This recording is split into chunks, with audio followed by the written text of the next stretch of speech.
Hello everyone, are you curious about the cost of living in China? Let's dive into it. Using my experience living in Hangzhou as an example, and you can see for yourself if you find it expensive or not. First, housing.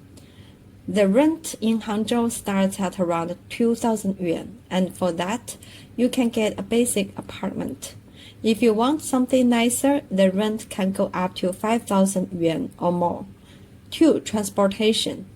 If you are thinking about taxis, they start at 10 yuan for the first 3 kilometers.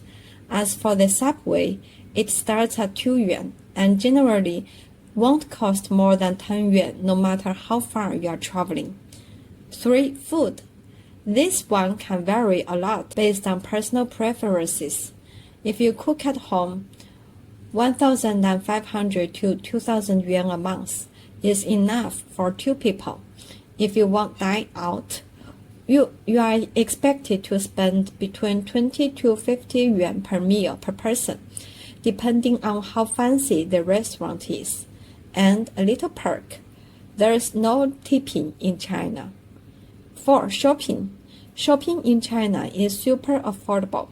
We have platforms like Pinduoduo, which is kind of like the Chinese version of Temu, where you can find great deals. A budget of 1,000 yuan a month is quite sufficient for most people. 5.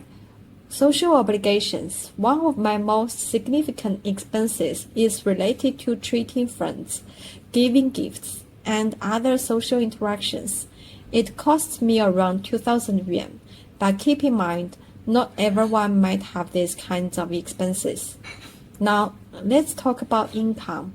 I earn around 20,000 to 30,000 yuan a month. It seems okay compared to my expenses, right?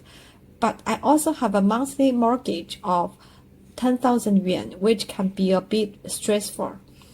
So what do you think? Do you find it pricey or reasonable living in Hangzhou? If you want to know more about life in China, or if you have any questions, drop a comment below and don't forget to subscribe.